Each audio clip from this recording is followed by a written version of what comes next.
The wind of late October 1878 did not bother with the door. It came straight through the walls of the Prospect's Gulch Mercantile, carrying the scent of pine and the promise of a long, hard winter. Hannah Miller felt it on the back of her neck.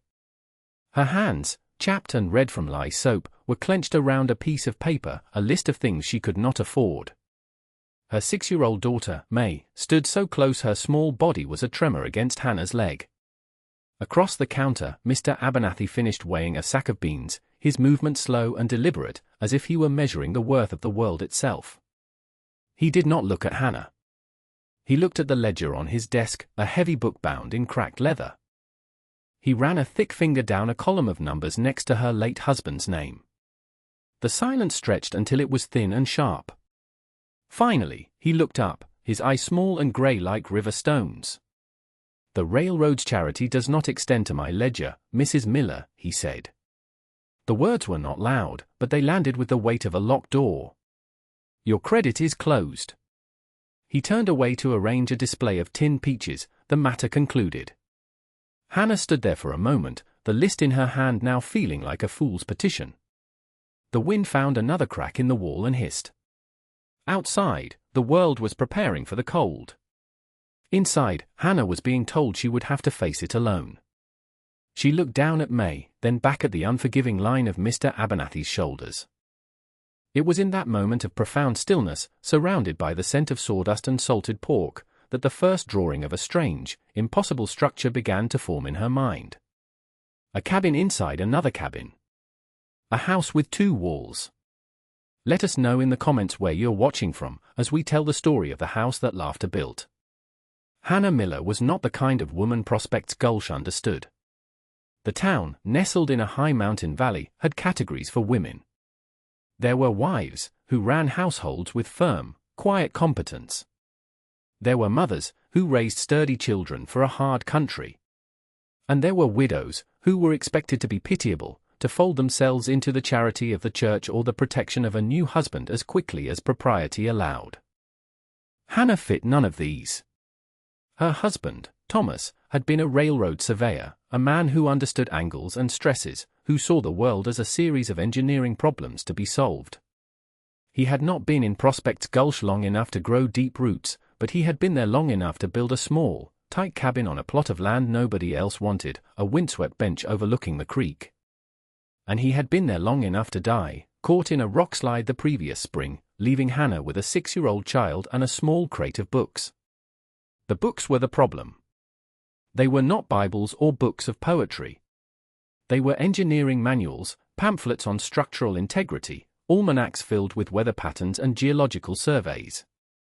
In the lonely months after Thomas's death, Hannah did not turn to quilting circles or the Ladies' Aid Society. She turned to the crate. While other women needed dough, Hannah read about load-bearing walls and the principles of heat transference. She learned that a pocket of still air was the finest insulation God ever made. She would sit on the floor with May, tracing the diagrams with her finger, sounding out words like cantilever and truss. The town saw this as a perversion of grief. A woman ought to be weeping, not reading. She ought to be seeking counsel from the pastor, not from a book on bridge construction. Her questions made people uncomfortable. She asked the blacksmith why he tempered his steel at one temperature and not another. She asked a farmer why he planted his rows east to west instead of north to south to catch the morning sun. The questions were not meant to challenge, but to understand. The world, however, heard only the challenge. It heard a woman who did not know her place. Mrs. Davies, the preacher's wife and the town's self-appointed moral compass, captured the general sentiment one afternoon at the sewing circle Hannah had been politely invited to and politely attended only once. A woman's hands are for rocking the cradle, not for drawing plans in the dirt, she announced to the room, though her eyes were fixed on the door through which Hannah had just departed. There is an unnatural pride in her. She acts as if a husband can be replaced by a hammer and a book. The town's charity, offered in the first weeks after Thomas's death, began to curdle. Casseroles were replaced with advice. Offers of help were replaced with sharp-edged pity. They wanted a widow they could save. Hannah, with her quiet observations and her strange studies, did not seem to want saving. She wanted to understand the mechanics of survival. The true inciting event was not Thomas's death. It was Mr. Abernathy's quiet, final pronouncement at the mercantile. That was the moment the town's unspoken verdict became official. She was outside their system of care. His words stripped away the last illusion that she was part of the community. She and May were an island, and the sea of winter was rising. As she walked home, May's small hand in hers, the wind tearing at her shawl, Hannah was not thinking of charity or remarriage. She was thinking about the second law of thermodynamics. She was thinking about the insulating properties of a vacuum. She was thinking about the stand of slender lodgepole pines on the ridge behind her cabin, trees the loggers ignored.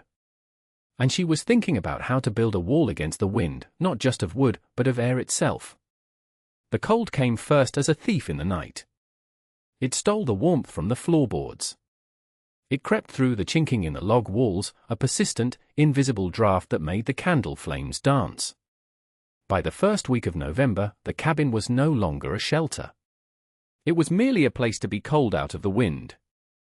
Hannah and May wore every layer of clothing they owned, their breath pluming in the air even when they were huddled by the small iron stove. The stove was the heart of their world, a hungry, demanding god that consumed firewood at an astonishing rate. Hannah had spent the autumn cutting and splitting, her body aching with the unfamiliar labor, but her woodpile, which had looked like a fortress in September, was shrinking with alarming speed. Each log that went into the stove felt like burning a piece of their future. The physical toll was precise. The shivering began as a tremor in the muscles of her back and jaw, but soon it became a constant, exhausting vibration. It made her teeth ache.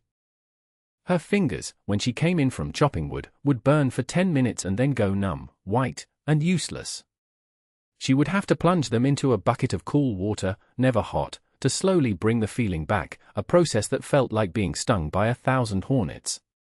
May developed a cough, a dry, hacking sound that echoed in the small cabin. At night, Hannah would lie awake, listening to the child's ragged breathing and the relentless moan of the wind. The sound was a sermon on indifference. The mountain did not care. The cold was not cruel, it was simply what cold does. There were nights when the thought of surrender was a warm, seductive blanket. She would lie in the dark and think of walking away. She could pack their few belongings, take May by the hand, and follow the railroad tracks east to a city, any city. They could find a place in a tenement, a corner in a church basement. They could beg.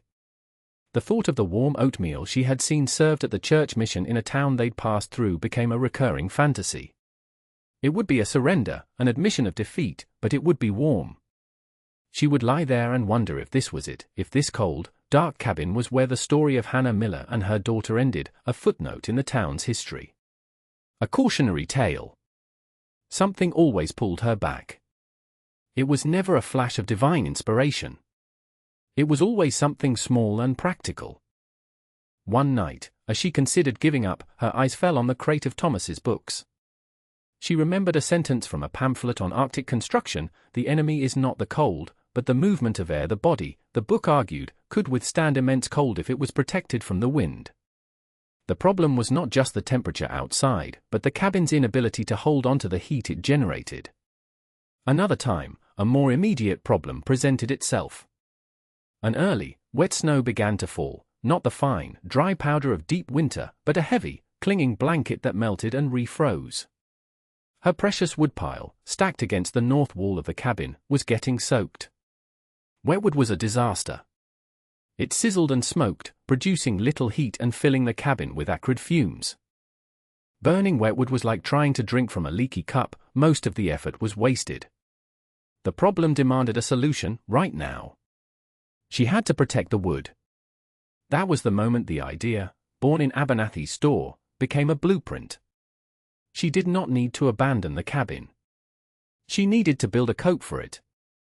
She walked outside, the wet snow clinging to her hair and shawl. She looked at her small, solid cabin, the one Thomas had built with such care.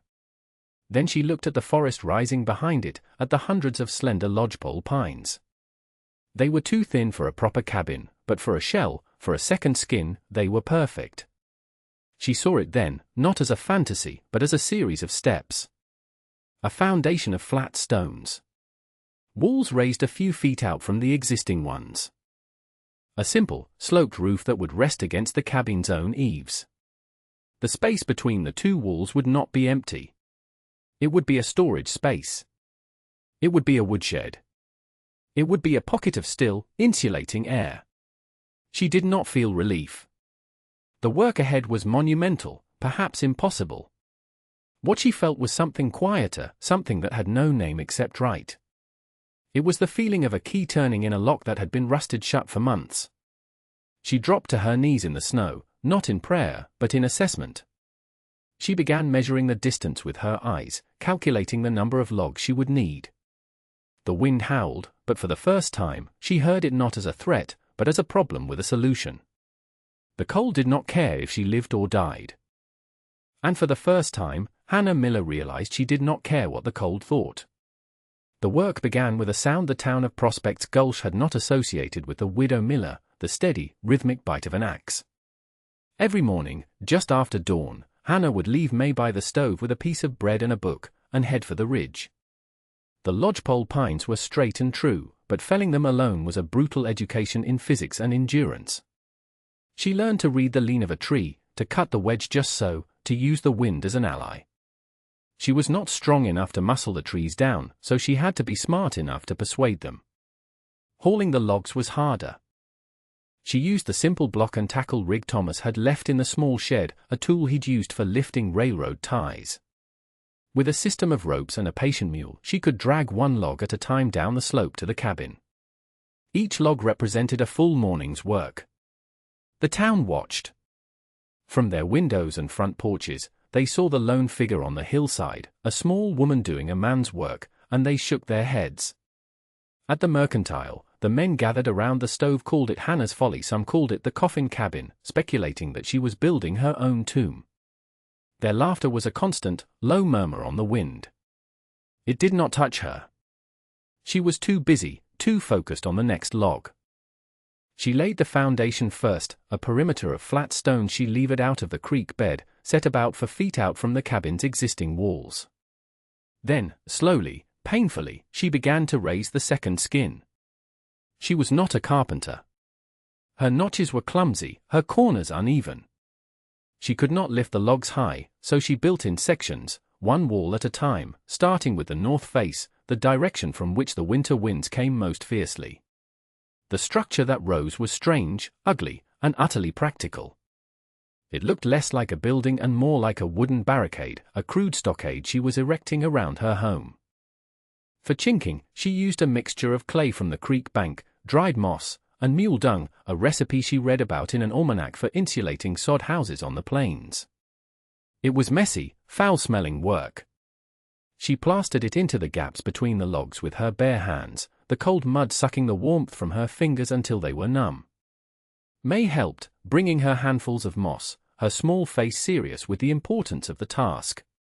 As the north wall went up, Hannah began moving her woodpile. She stacked the dry, seasoned logs in the gap between the inner and outer walls, creating a third layer of insulation. The space became a vast, sheltered porch, a corridor that wrapped around her home. The roof was the hardest part. She couldn't build a proper second roof, so she improvised. She ran long poles from the top of her new wall to the eaves of the original cabin, creating a steep, sloped lean-to. She covered it with rough sawn planks she salvaged from an abandoned mining sluice, overlapping them like crude shingles. It was not pretty. But it would shed the snow. By mid-December, the shell was complete. The cabin now sat inside a larger, rougher version of itself, like a letter sealed inside a thick wooden envelope. The day she finished, a stillness fell. A real stillness. The wind still howled across the valley, but inside the main cabin it was gone. The drafts were gone. The rattling of the single window pane was gone. The only sound was the gentle crackle of the fire in the stove. The first proof came that very night. A blue norther blew in, a wave of Arctic air that sent temperatures plummeting to 20 below zero. In town, houses shuddered. Men stayed up all night feeding their fireplaces, their families huddled in blankets. In Hannah Miller's cabin, something remarkable happened. The fire held. A single log, which before would have burned to ash in an hour, now lasted 3. The air in the room was not just free of drafts, it was warm. May, for the first time in months, slept through the night without coughing. Hannah sat in a chair in the quiet, dark room, feeling the steady, radiant heat from the stove, and knew she had won. The proof was not a crop or a product. The proof was a deep, uninterrupted breath in a warm room while a blizzard raged just outside the second wall. An ally arrived not with an offer of help, but with a quiet nod of recognition. Jedediah was an old trapper who lived in a dugout on the far edge of town, a man even more of an outcast than Hannah. He smelled of wood smoke and beaver pelts and spoke only when he had something to say. He had been watching her build, saying nothing. A week after the shell was finished, he appeared at her door holding a small, heavy object wrapped in oilcloth. It was a new axe head, perfectly balanced, with an edge so fine she could see her reflection in it. "Your swing is good," he said, his voice a gravelly rumble. "Your steel is poor," he then pointed to the chinking on her wall. "More grass in your mud. Holds better when it freezes." He stayed for a cup of coffee, drank it standing up, and then left. He never offered to chop her wood. He never offered to lift a log. He offered something more valuable, the respect of a fellow expert. He recognized the engineering in her strange house. He saw the elegant solution, not the ugly construction. His visits became a weekly ritual. He would bring a piece of advice, a tool he had improved, and in return, he would take a cup of hot coffee and sit in the warmth of her quiet, revolutionary cabin. The community's conversion began not with a change of heart, but with the failure of their own preparations. The first great blizzard of January lasted 6 days. It buried the valley in 4 feet of snow, and then the cold returned, locking everything in a sheath of ice. Woodpiles were inaccessible, buried under drifts. What wood people could dig out was often green or wet, coated in ice. Houses grew cold. Children got sick. The town began to feel the sharp edge of real fear. The first to come to Hannah was not a friend. It was a man named Peterson, a farmer whose wife was expecting a child. His wood was gone. He came at night, his face hidden by a scarf, his pride a palpable weight in the air. He knocked on the outer door of her structure, the door to the sheltered corridor. "Mrs. Miller," he stammered, not meeting her eyes. "I hear you have dry wood."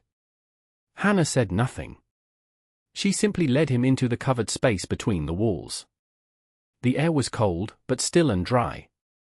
Row upon row of perfectly seasoned pine and aspen were stacked to the ceiling.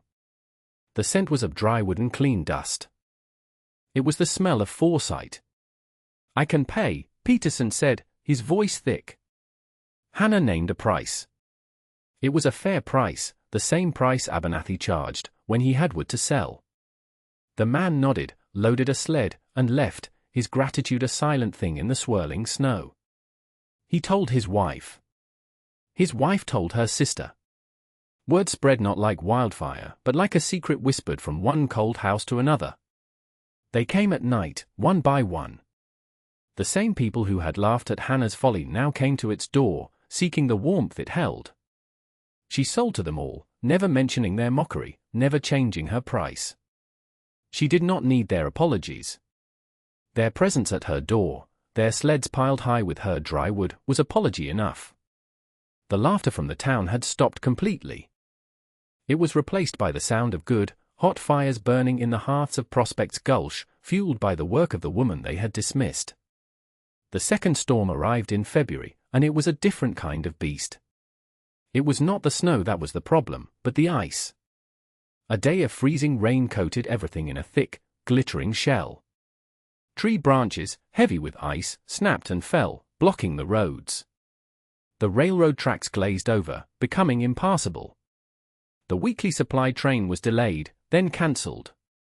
Prospect's Gulch was cut off from the world. Panic, in a small, isolated town, is a quiet contagion. It began at the mercantile. Mr. Abernathy's reserves of coal and firewood, meant to last until the next train, were sold out in a single morning. His own woodpile at home was running low. The town's collective supply, already strained by the long winter, was now gone. The cold was no longer just a hardship, it was a siege. The temperature dropped, and the wind returned, scouring the ice-blasted landscape. The town was beautiful, crystalline, and deadly. For 2 days, Hannah watched the smoke from the town's chimneys thin and disappear. She saw the frost creeping up the inside of her neighbors' windows. She knew what was happening. Her own cabin remained an island of warmth. The space between her walls held enough firewood to last until spring. She and May were safe. She had built her fortress, and it had held. On the 3rd day, she saw a figure making its way slowly up the path to her cabin. It was a man, bent against the wind, his steps unsure on the icy ground. It was Mr. Abernathy. He was not the same man who had dismissed her from his store 4 months earlier. The certainty had gone out of him. The wind had stripped away his merchant's pride, leaving only a cold, frightened man in a warm wool coat. He looked smaller than she remembered. He stopped at the outer door and knocked, a hesitant, brittle sound. Hannah opened it and waited. The wind swirled around him, trying to force its way into her sheltered corridor. He did not meet her eyes. He looked at the stacks of wood, visible in the dim light. "Mrs. Miller," he began, his voice raspy. "The town, we have no more fuel. My own family, the children." He couldn't finish the sentence. He was not asking for credit now. He was begging. Hannah looked past him, down toward the silent, smokeless chimneys of the town. She did not think of his cold words in the store. She did not think of the laughter. She saw the frost on Mrs. Davies' windows. She thought of the Petersons' new baby. Her response was not emotional. It was logistical. "How many families are without?" she asked. Her voice was calm, even.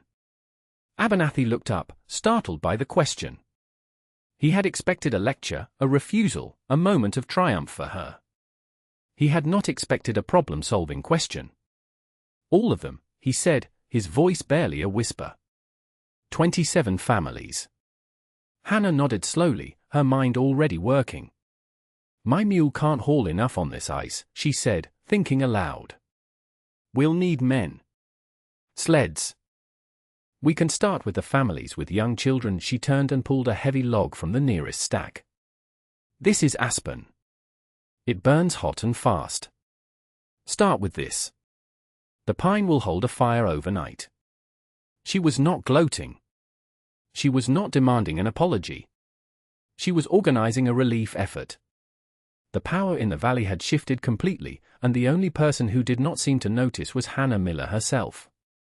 Abernathy stood frozen for a moment, stunned by the quiet authority, the immediate, unconditional help. He finally found his voice. "We will pay. I will see to it myself." "You will see to organizing the men," Hannah corrected him gently. "The wood is my concern." He returned to the town not as a defeated man, but as a reluctant general taking orders. He gathered the able-bodied men, and in a public act of humiliation that was also an act of profound leadership, he told them the truth. "Hannah Miller is providing for the town," he announced in the cold mercantile. "She has the wood. We will haul it." It was not an apology, but it was an acknowledgement. It cost him the last of his pride, and in doing so, he saved the town. For the next 2 days, a line of men with sleds made their way to and from Hannah's strange, double-walled house. She directed them, telling them which wood to take, how much each family would need. They worked in silence, the only sounds the scrape of the sleds on the ice and the biting wind. They were taking charity from the woman they had mocked, and they all knew it.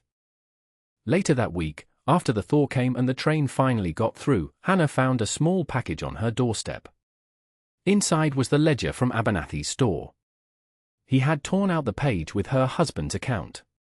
Across the top, in his neat, mercantile script, were 2 words, "paid in full." It was the closest he would ever come to saying thank you. It was enough. Time passed. The winters came and went, some hard, some mild.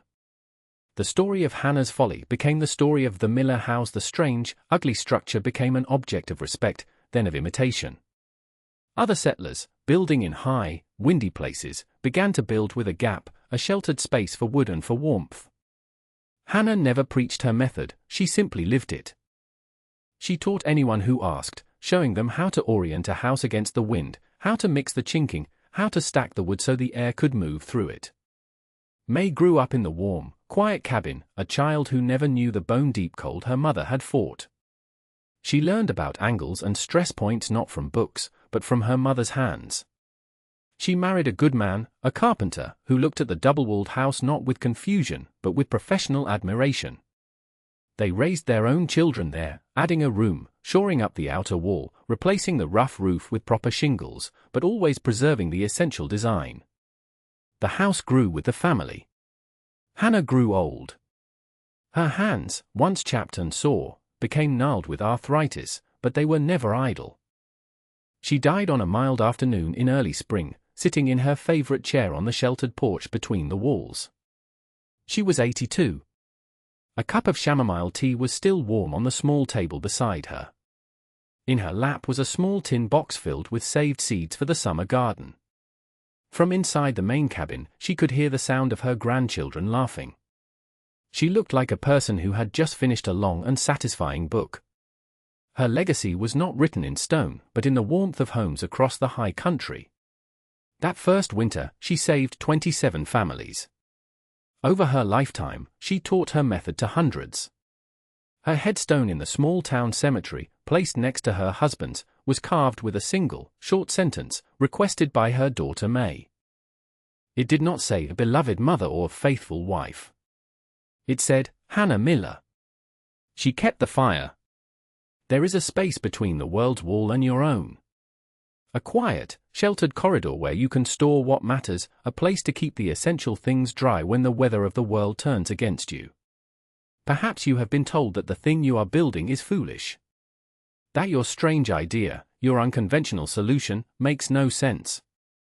Perhaps you have heard the laughter of the crowd that gathers to watch you work.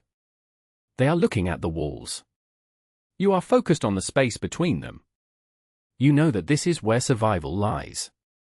This is where warmth is born. What is the shelter you are meant to build around yourself? What is the gift you possess that the world has dismissed as useless? You have been standing outside the door long enough. The logs are waiting. The work is yours to do. That double-walled house was more than a shelter, it was a statement. The best walls are not the ones that keep the world out, but the ones that create a space to keep the warmth in. If stories of quiet strength and unexpected wisdom are what you seek here, consider subscribing. Our next film explores the life of a lighthouse keeper who communicated with ships using only the language of flowers.